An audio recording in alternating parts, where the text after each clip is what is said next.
Assalamualaikum warahmatullahi wabarakatuh. Bismillah, alhamdulillah, hamdan wa syukurillah, la haula wa la quwata illa billahi al-aliyyil azim, amma ba'd. Yang kami hormati Bu Fatmawati Nur Hasanah MPD sebagai dosen pengampu mata kuliah Sosiologi Pendidikan dan teman-teman mahasiswa-mahasiswi yang saya sayangi dan saya banggakan. Pertama-tama, marilah kita panjatkan puja dan puji syukur atas kehadirat Allah Subhanahu wa taala yang telah melimpahkan kepada kita nikmat karunia serta hidayahnya sehingga kita dapat berjumpa pada pertemuan hari ini dengan keadaan sehat walafiat. Yang kedua, sholawat ma'assalam tak lupa kita haturkan kepada junjungan kita Nabi Muhammad SAW yang kita nanti-nantikan syafaatnya di yaumul akhir nanti. Amin ya rabbal alamin. Kami dari kelompok 6 akan memaparkan materi mengenai pendidikan Islam dan perubahan sosial. Sebelumnya, perkenalkan anggota kelompok kami terlebih dahulu. Yang pertama, saya sendiri Rifqah Labibah dengan NIM 21201224. Kemudian di sini ada Ferry Rahman NIM 21201112. Kemudian Ahmad Nizar Ar-Rasyid NIM 21201113 dan Syarifah Anjani dengan NIM 21201115. Assalamualaikum warahmatullahi wabarakatuh. Perkenalkan, nama saya Ferry Rahman NIM 21201112. Pada video kali ini saya akan menjelaskan tentang pengertian, landasan, dan juga perkembangan pendidikan Islam di Indonesia. Pendidikan yaitu menuntun segala kekuatan kodrat yang ada pada anak-anak itu agar mereka sebagai manusia dan sebagai anggota masyarakat dapatlah mencapai keselamatan dan kebahagiaan yang setinggi-tingginya. Sedangkan mendidik adalah hubungan kepada manusia yang belum dewasa untuk menyiapkan agar dapat memenuhi sendiri tugas hidupnya. Atau dengan secara singkat, pendidikan adalah tuntutan kepada pertumbuhan manusia mulai dari lahir sampai tercapainya kedewasaan dalam arti jasmaniah dan juga rohaniah. Kemudian perkembangan pendidikan di Indonesia. Perkembangan pendidikan Islam di Indonesia dibagi menjadi dua. Yang pertama, perkembangan pendidikan Islam pada masa penjajahan yang dimulai pada tahun 1900 Masehi sampai menjelang tahun 1945 Masehi. Kemudian yang kedua, perkembangan pendidikan Islam pada masa kemerdekaan yang dimulai pada tahun 1945 Masehi sampai sekarang ini. Selanjutnya ada konsep perubahan sosial. Ada beberapa ahli sosiologi yang memberikan definisi perubahan sosial, antara lain ada Emil Durkheim mengemukakan perubahan sosial terjadi sebagai hasil dari faktor-faktor ekologis dan demografis. Ada juga J.L. Gillin dan J.P. Gillin, yaitu perubahan sosial adalah suatu variasi dari cara hidup yang diterima akibat adanya perubahan kondisi geografis, kebudayaan material, komposisi penduduk, ideologi, maupun karena difusi dan penemuan baru dalam masyarakat.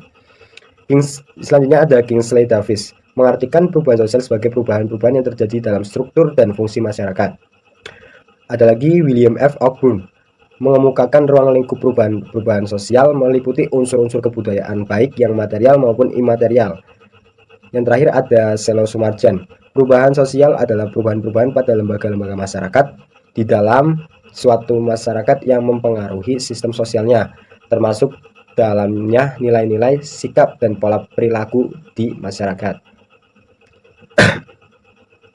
Lalu ada gejala yang dapat mengakibatkan perubahan sosial memiliki ciri-ciri antara lain.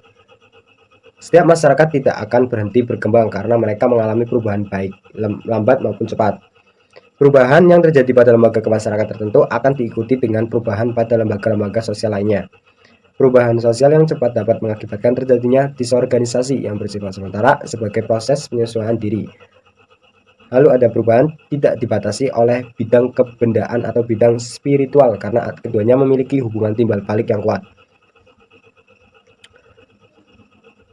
Menurut teori sosiologi pendidikan yang dikemukakan oleh Wilbur B. Brockever, bahwa perubahan masyarakat yang disebut social order terjadi dalam 4 fase, yaitu fase pertama, masyarakat tidak mau mengalami perubahan yang spiritual karena keduanya memiliki hubungan timbal balik yang kuat.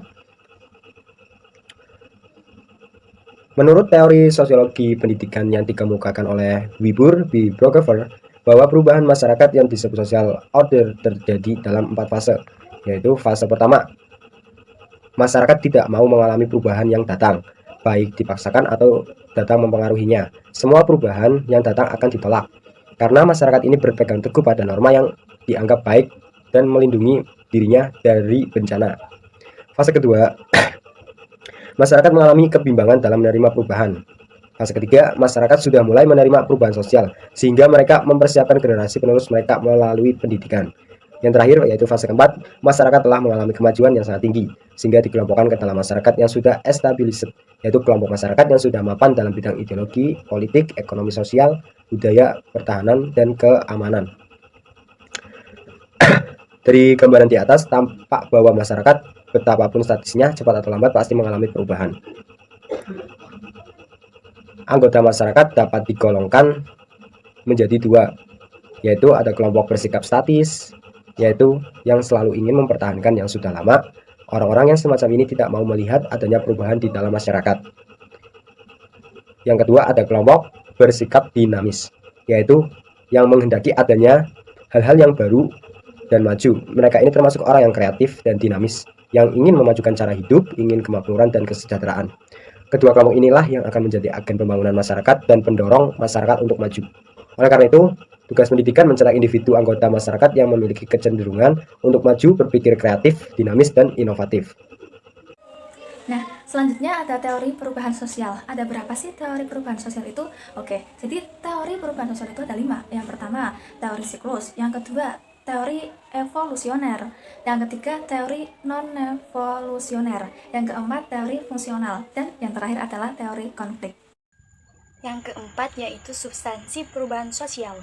Perubahan sosial di suatu masyarakat muslim biasanya ditunjukkan dengan berkembangnya peradaban di masyarakat muslim tersebut. Jadi, bisa diambil konklusi bahwa substansi perubahan sosial tersebut adalah munculnya peradaban Islam yang kuat.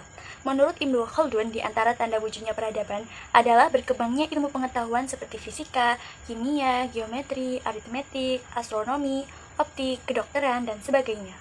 Kontribusi dan peranan pendidikan Islam terhadap perubahan sosial.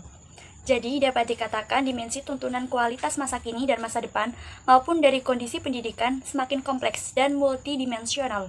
Maka, pendidikan telah seharusnya memberikan kesempatan anak untuk mengaktualisasikan diri dalam kondisi yang terkontrol, baik di rumah maupun sekolah, untuk menyeimbangi kondisi yang tidak terkontrol akibat perubahan yang begitu cepat. Dalam hal ini, peran orang tua dan pendidikan sangatlah besar guna menghindari pemudaran nilai-nilai budaya bangsa terhadap generasi masa depan. Sekian, wassalamualaikum warahmatullahi wabarakatuh.